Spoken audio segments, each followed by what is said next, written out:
Good evening, everyone. We're here for the continuation of the review of the Perna application before the planning board. And Rich Whitty, myself, and Bronwyn Rowan-Tree.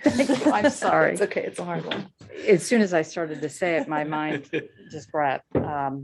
The planning board members are here, John Ledwith, Desiree Hickey, and the applicants. And I think on the screen is our counsel, Ashley Torres. So this is an application which has been before the planning board. It began in April of this year. It is a proposal for a two-story house. And we're going to flip open the site and talk about the site.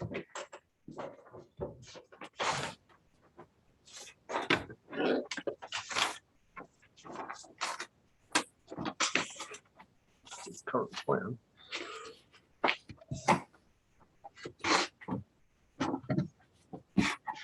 The village's engineer has reviewed and resolved all the engineering issues before the planning board.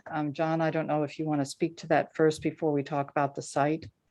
And I apologize, I'm getting ready to go on vacation, so I'm being cautious. I'm wearing a mask so I can hopefully stay healthy. So if you can't hear me, put your hand up.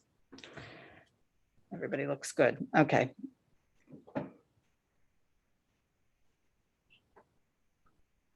Yes, the village engineer was sent the plans, which is consistent with our policy to review the site engineering, which would include obviously drainage, any elevation changes, percolation data, setback requirements, and also requirements for the septic field.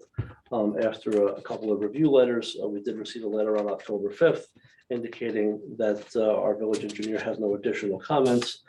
He makes one recommendation, that the stormwater pollution prevention acceptance form be signed by the applicant.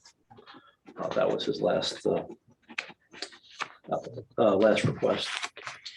This project, we also received approval from Orange County Planning back on approximately August 16th, that the site plan complies with General Municipal Law 239 L, M, and N.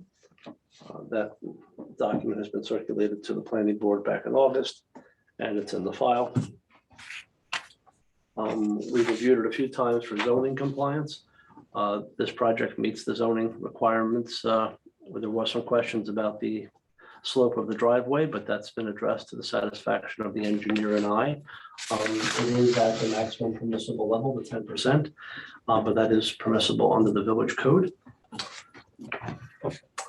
And we did have some discussions with the applicant regarding moving the house slightly or changing the driveway location. But at this point, the applicant hasn't shown any desire to change his site plan. I will note once again that it does meet the requirements. That's about it. So the site is a steep one, and it has been marked for the location of the driveway and the location of the house. And the planning board members have visited, as well as the building inspector. And the house is pretty much positioned on the area of the site that is relatively level. It does require, as we've discussed, a driveway that is at the maximum slope. The house is in a position where it does not back up into the ridgeline preservation zone. It's right on the edge of that. And the area behind the house, which is in this area, is quite steep. So the house is really positioned on this lot where the most level land is available. We have received letters both previously to this meeting and in the lead up to this meeting. All of those letters have been shared with the planning board member, including Jay Reichgott, who's not here this evening. And everyone is aware of that and is taking those comments into consideration. The house is a two-story house. It's 24 feet high, which is well below the zoning code. And the issues that are before the planning board is It's 24 and a half feet tall. Okay. 24 and a half, sorry. And the issues that really are before the planning board is the placement of the maximum buildable envelope, which includes the house, the geothermal system, and the septic. The driveway cut has been approved by the trustees of the village. And so we focus on where is the house going to be sited and the infrastructure necessary to connect to it. The bar, as I think everyone is aware, is the board that reviews the architectural design of the house.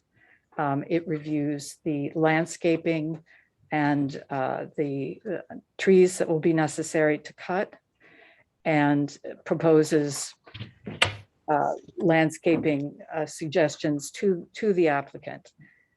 We are aware that the neighbors are concerned about the visibility of the house.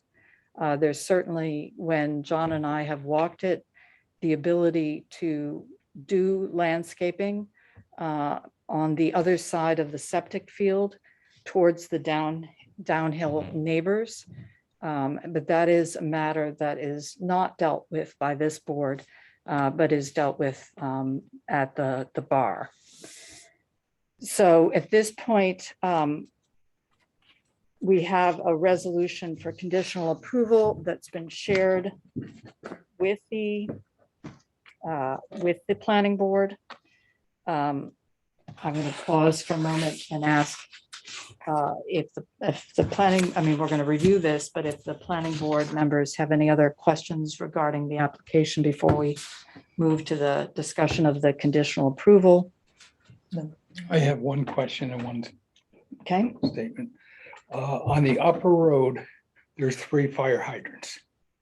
Are you connecting to the second fire hydrant? The fire hydrant is, let's see.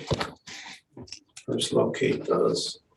Well, if I can please clarify, they won't be connecting at the hydrant. They'll be connecting somewhere in between those hydrants.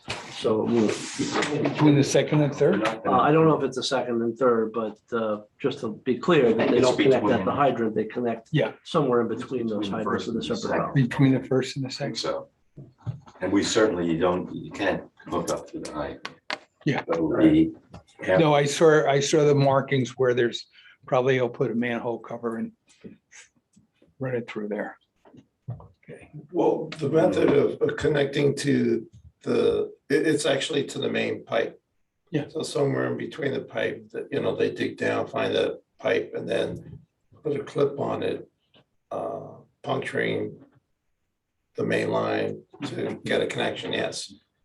So, and I'm seeing that it is between the first and the second, Okay. exactly dead center. Oh, okay. And just an observation, every property has a geometric center. Also has a center of gravity, which mathematically I couldn't figure out, but it's there. But as I walk the property, you've hit the working center of that property fairly well.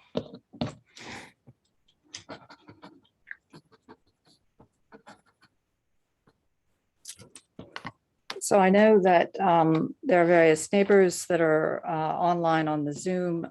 I believe we are aware of the fact that there was a discussion about possibly coming in from a different direction to the property, but that would involve a redesign of the way the house has been laid out, and the driveway as proposed is code compliant.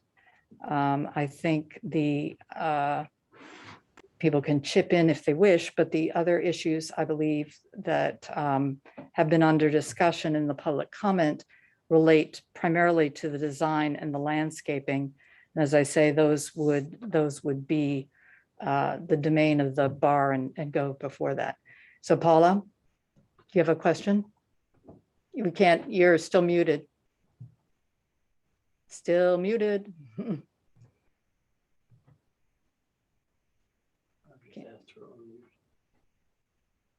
Okay, am I unmuted now? Okay, I'm sorry. Now It's you're always, unmuted. it's always a problem with Zoom. Okay, a couple of issues here. First of all, to speak to the driveway access issue, there are neighbors on the call, and also Barry Rice, who was former consulting architect of the board and our attorney. I and the neighbors we still remain puzzled as to why the access is not being made to go off Lookout Mountain Road, which is formerly known as Lookout Road and is marked as Lookout Road on the survey. I personally feel, and Mr. Rice can also speak to this, that it would not involve a radical redesign of the house. I think that it would be a lot less site disturbance, and I do believe that site disturbance is a factor that the planning board considers when making an approval. It's far less site disturbance to do it from that access point than down from the Lookout Stable cul-de-sac. And needless to say, it would not be, driving by, the houses on Lookout Stable Road and intruding, on privacy and our sightlines. The other point I would like to make, I need clarification on this. I walked the property today along with Stuart Wrightsfeld, and from what I'm able to ascertain, the stakes that are for the septic field, the ones with the lime green ribbon on it, I believe are in trespassing and are not within the setback requirements of my property. And I would like that to be revisited. I did call the person who staked my property, the firm of Sparaco and Youngblood. And Mr. Sparaco told me that where the stakes are on my property, that the stakes are actually 5 feet from the actual property line. And he will write a letter, attesting to that fact. I really do think that it has to be revisited. And I have the numbers of the stakes. There are 3 of them that I think are in violation. I did write this concern to John Ledwith, and I don't know if John had a chance to distribute the pictures and the number and description of the stakes in question to the planning board and to the applicant. Paula, we have a legally certified plot of this property, and the stakes are on that legally certified property. Yes, And thus far, you have not property. provided any legal documentation to the contrary. Well, I just got back from a trip, and the This house has been was- going on since April, I would point out, this application. All right, Joanne. Okay, with all due respect, let me speak. I became aware of the house when I returned from Italy, the actual design itself. I had met Mr. Perner and his wife, prior to that. So I am aware that, he wanted to build a house. However, I did not, see the drawings until I came back. And we have, we responded right away, the neighbors and myself, to that. I did have Sparaco and Youngblood come out and stake the lot next to my house, which I own, because I immediately had concerns. And I also noted that on the original site view and site. You just stepped away from your sound system. No, I'm here. Can you hear me? Yeah, that's better. Thank you. Okay, sorry. I'm on my phone. But as I was saying, a red flag was raised when I looked at the site view and site plan perspectives that Mr. Perna had provided. And I pointed out that they did not correspond to one another. that they were inaccurate. And the response that was received from Mr. Perna was that he didn't understand what I was talking about. These were merely animated drawings. So yeah, that's a cartoon. So even though you have been, you've had this application before you for a while, we have responded to this. And frankly, we feel that our comments, okay, and our points have not been adequately addressed, which is why, unfortunately, we're at this point now. And I did reach out to Mr. Perna several times on the phone to discuss this, and he promised to return a call. He never did. Despite my trying, an additional, 2 times. And unfortunately now we've had to hire an attorney just to get heard. So, I, frankly want to point out that, we have been trying to be heard, and it isn't until this point that we feel we are being heard and we have Paula, valid concerns. we are very much aware of the neighbors' concerns that's been presented to the board. We are also aware of the property owner's rights. And I would We have say, property rights too. And also, just to go back before I lose my train of thought, being at my age. no, about I'd like to the- stay with my train of thought, please. Okay, go ahead. You really need to submit legal documents that would indicate that Mr. Perna is on your property, because the board has before it legal documents and surveys that indicate that he is not. Okay, well, I could have Mr. Sparaco, he has offered to write a letter. You will get it No, a letter tomorrow. is not sufficient. I mean, Ashley can speak to this, but we need a survey to indicate that that the property lines are incorrect. And I think John Ledwith, I don't know how many weeks or months ago, indicated that to you, that if the No, it property was never line, indicated to me. That was not indicated to me that I needed to present a survey or any sort of legal document. I believe, and I'll let John speak to the conversation where you came in and had this conversation. Paula, when we spoke, you were concerned about the location of the septic field and the house. I advised you that the only way to prove something, wrong or otherwise is to have the property surveyed and submit something in writing. And I believe I emailed you at least 2 or 3 survey companies. And You told me to have it staked. That was my understanding, not to have a survey. I'm happy to get the survey. But we cannot hold up an application based on somebody's accusations unless they have some backing. Okay, well then give me a chance to provide a legal survey, and it'll be done immediately. And I would like you to grant me that. And also this affects the other neighbors, who are on the phone call as well.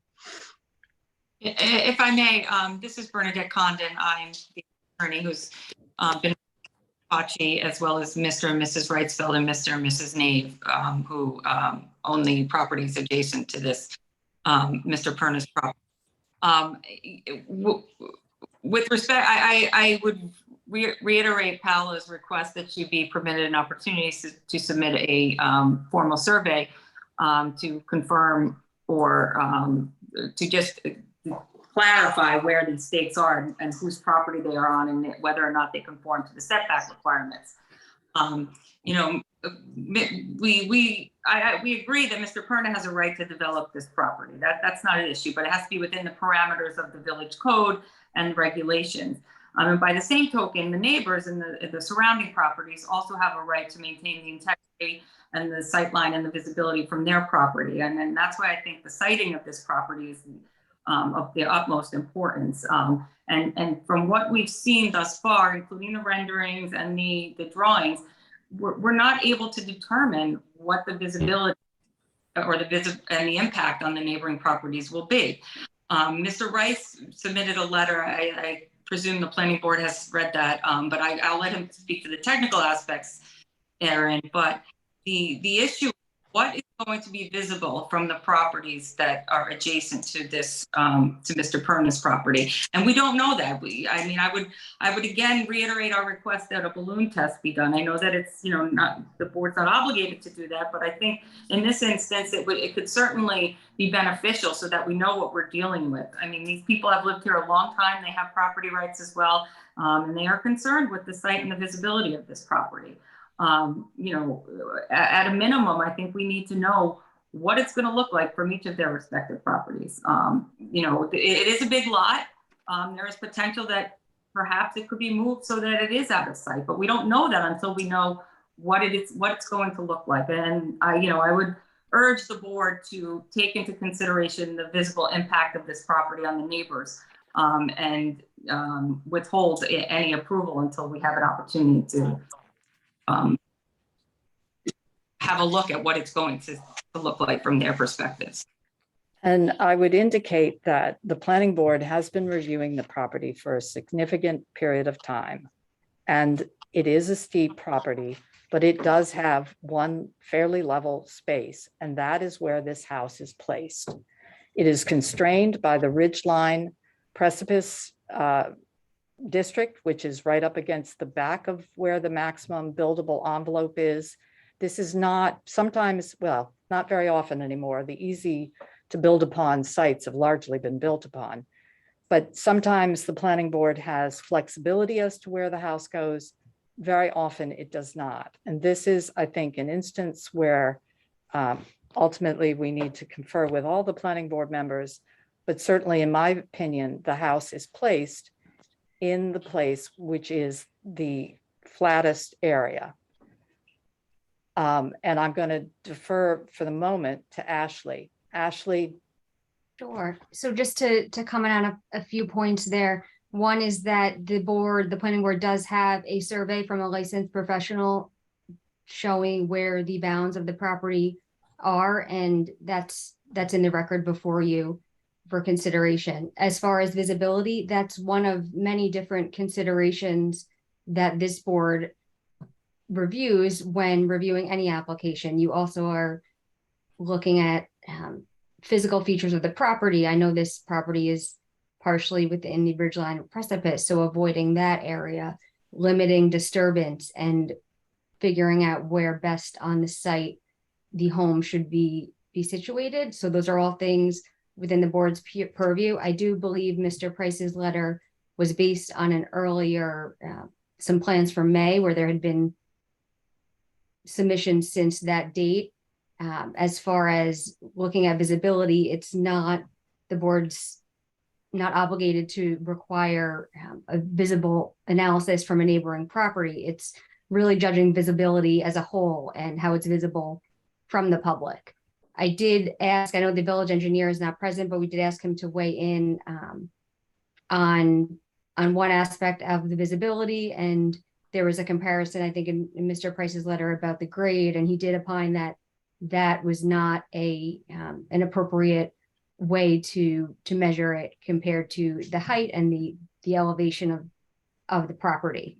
So it's really, if the board feels there's something more that's needed to be able to assess visibility, then that's something, within your purview to request. But if you believe the applicants complied and submitted everything that allows you to evaluate visibility among all the other factors, then that's within your purview to move forward. And I would indicate, which I've said before, we are talking about the placement of the house. The ultimate design of the house is before the bar. And I think this is an instance where the applicant and the neighbors can work together on landscaping possibilities. I'm sure Mr. Perna is sitting here in the audience. He's probably just as keen not to see you as you are not to see him. I don't know, would you like to comment, about landscaping? I told Christopher Gow at the bar meeting, I want to put in the same type of plants, species that are there. Okay, I'm not planning on putting a big hedgerow all around my house so no one can see it. I would say that Ms. Tochi's house is probably about 60 feet away from her neighbor's house right across the street from her. She then has a neighbor right behind her house, about the same distance. My house is going to be 300 feet away from her property, from her house. From her doorway, walking out her doorway, she will not even be able to see my house. You have to walk down to the end of the cul-de-sac and look up, and you'll be able to see it, or go up to Lookout Mountain Road and look down on it. It's the last house in Tuxedo Park Village. Behind my house is the end of Tuxedo Park Village. It's the last lot. So to say that I'm building something that is going to be so severely impacting on the aesthetics of the community is absurd. I have award-winning architects working on this house. The house is designed very similarly to many other houses all around the country that have been built, including one by Frank Lloyd Wright, which is also in the state of New York, also in a park. And the buildings look very similar. So, And I don't see the reason other than one neighbor deciding that she would like to keep her cul-de-sac, as she calls it, hers, and have me use the road above. And she just said a few minutes ago that I'm going to create more traffic down the road. There's 3 houses on that road. I would be So- the 4th one. I'd say that coming from Manhattan myself, that's not too much traffic to bear when we have most of the cars that we have, all of them will be in the garage, and 1 or 2 cars might be used during the course of the day. And they will be not coming up and down the road more than once or twice. So I don't see the problem. so as I say, the design of the house is really an issue that rests before the bar. I have to say that I concur with Mr. Perna in terms of you really have to go down. I mean, sitting in your houses, I'm not sure that this house is terribly visible, but it is an issue that is before the bar. We are really dealing with the constraints, the physical constraints of the site. So Ashley, we have a legally approved survey.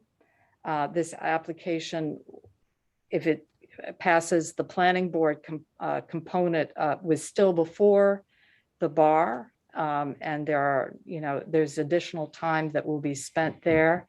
But can we go ahead on the basis of the legally approved survey that we currently have? Ms. Tachi can provide a survey to us, and if there is a discrepancy, obviously it needs to be addressed.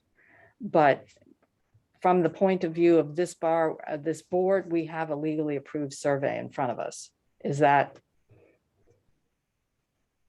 Yes, that's correct. You have a survey from a licensed surveyor. So when that stamp is on there, their license is on the line there. So it's well within your ability there to rely on that survey. So I think in terms of, I know Paula's got her hand up, but in terms of the issue of the survey and the issue of visibility, where this board is focused is the infrastructure and the location. And it is, obviously, we have to vote as a board, but it is our judgment that the house is placed appropriately on the site.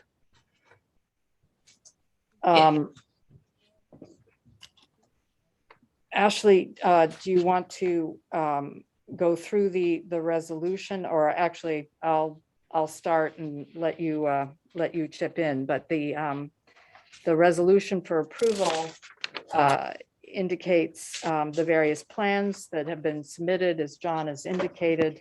The engineer has signed off on all of these plans. The village trustees have accepted the proposed septic system and driveway cut to the roads.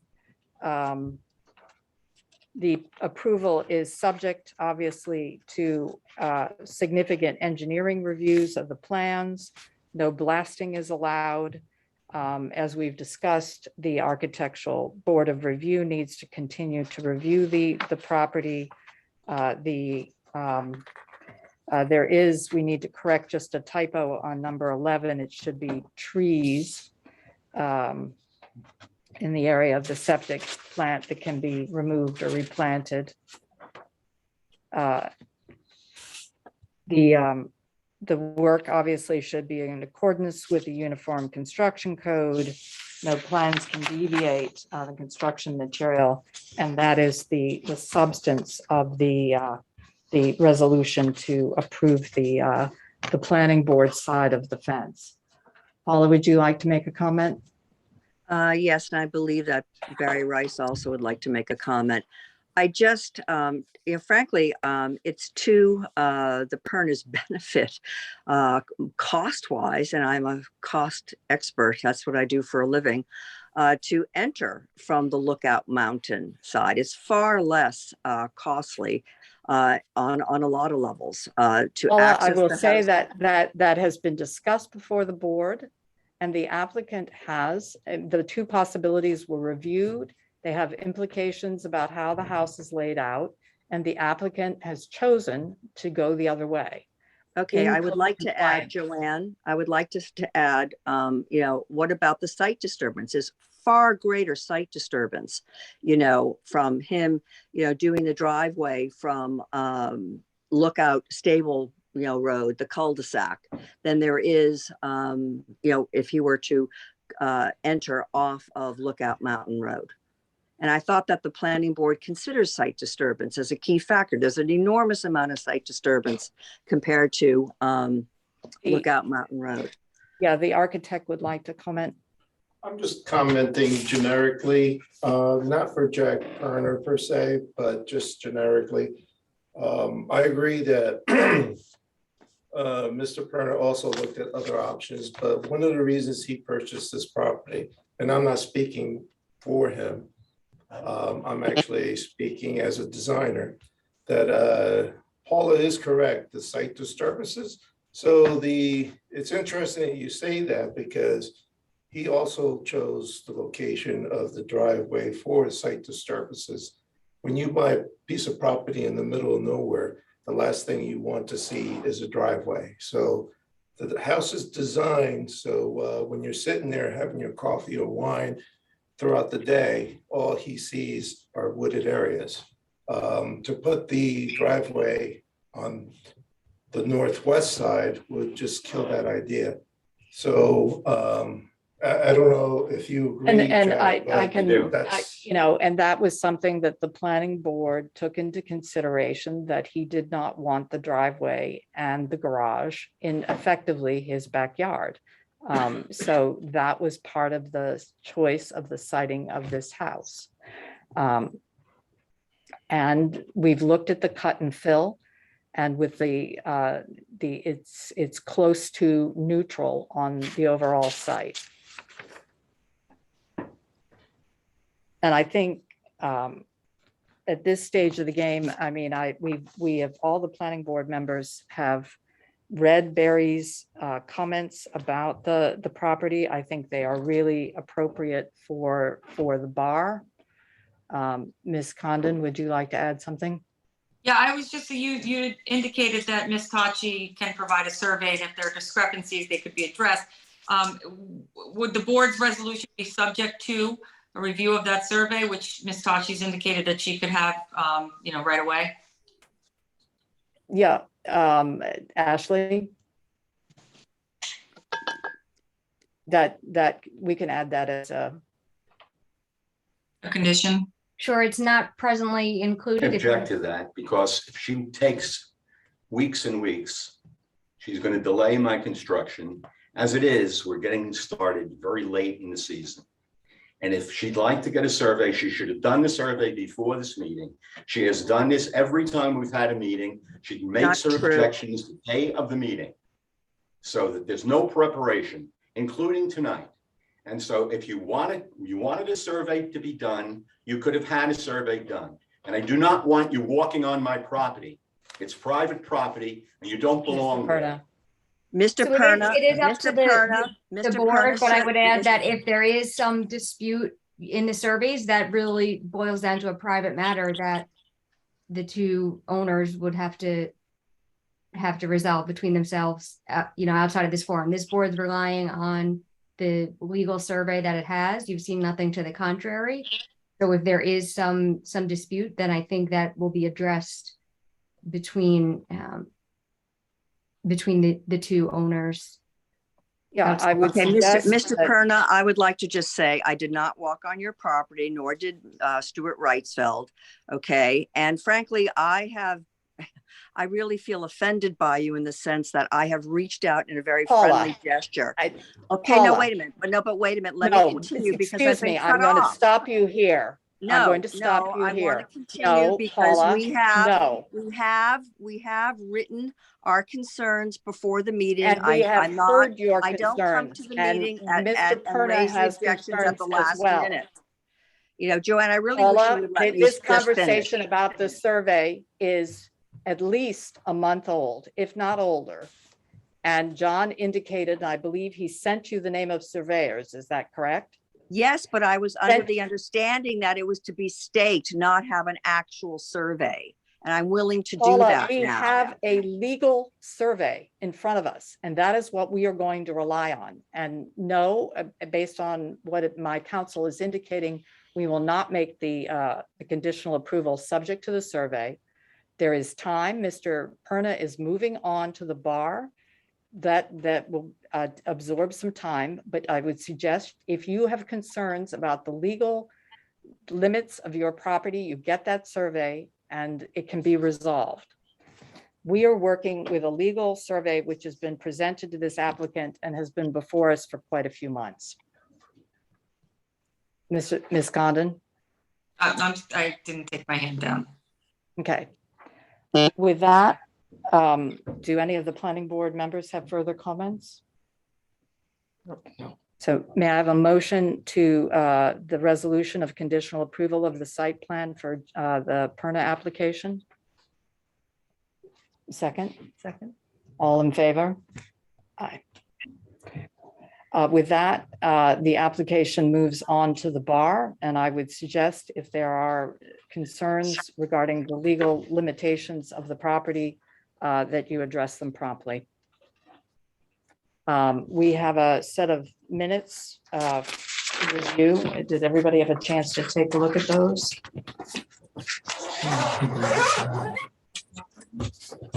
Well, yeah, that was the question of we're going to be down me, and up Jay.